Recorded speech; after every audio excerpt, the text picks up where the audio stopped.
Welcome to AHA Math and Science. Well, first, I'd like to apologize for not being able to give a weekly summary for the last week because I was out of town and do not really have easy internet access.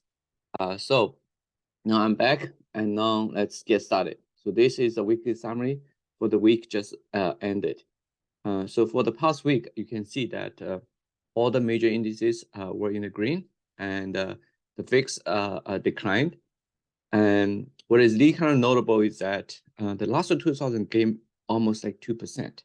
So it strongly outperformed all the other major indices. So this is very interesting, and we're going to talk about that just in a moment.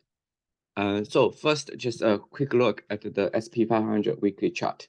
As you can see here, this is actually the chart I made on the May 20th, 3 weeks ago.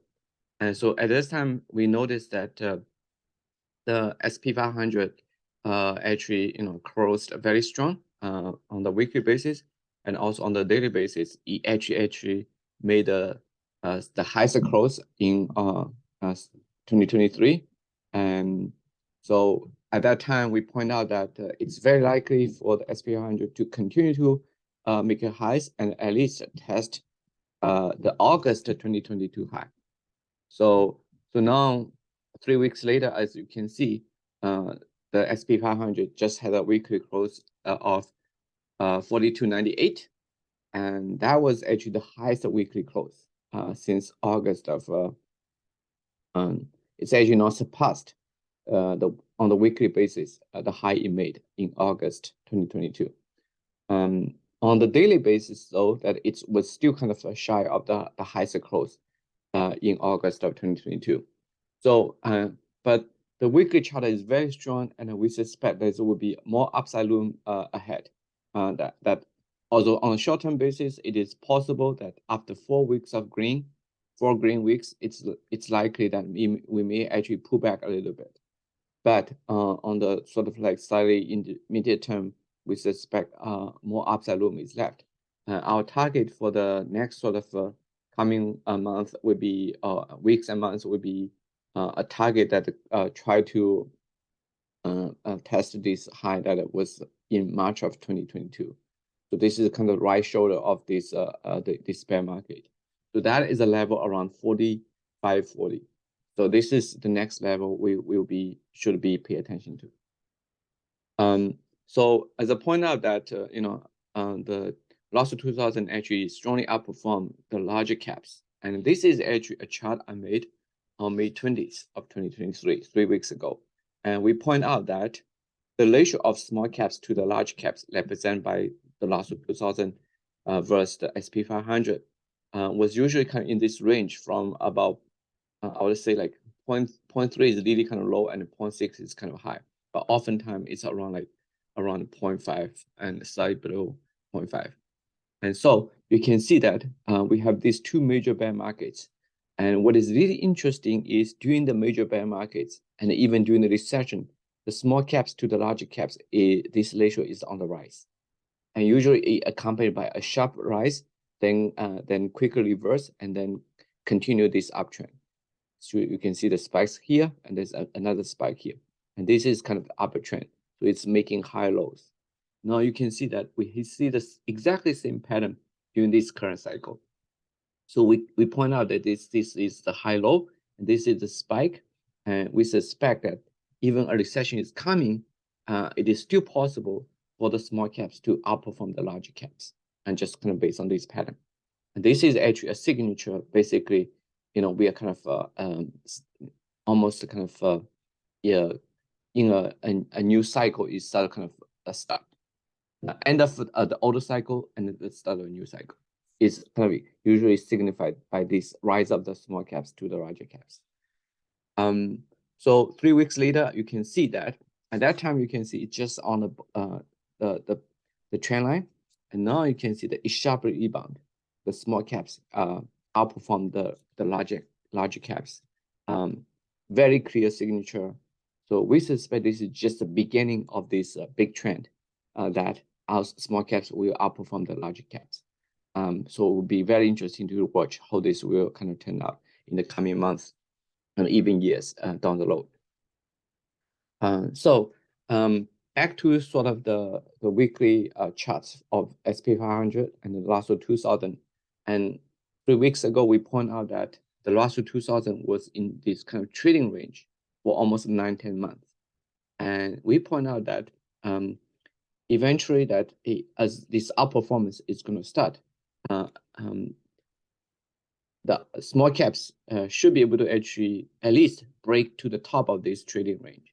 And at the same time, the larger caps may also go up, but at a slow pace. So this is what we actually predict 3 weeks ago. Now, fast forward 3 weeks, we can see that indeed it was just like what we kind of predicted 3 weeks ago. You can see the larger caps was kind of on the uptrend. It had this first leg. So now it's getting really kind of at the level of August 2022 high. And we suspect this because the weekly chart is very strong. So there's no reason to suspect this trend is going to just kind of stop. So our next target for SP 500 would be kind of the March 2022 high. And then at the same time, you can see that, 3 weeks later, you can see that the small caps already kind of marching high, also at a much stronger pace compared to the SP 500. And this is just the first leg. We suspect it will be getting to the top of the box here and even surpass the top of the box. And also we'll be able to test the March-February 2022 high. So this is kind of the next target for these major indices. Now, the last sort of chart we're going to look at is the 10-year treasury yield. What does the bond market tell us? And we point out that 3 weeks ago that a very interesting pattern kind of showed up.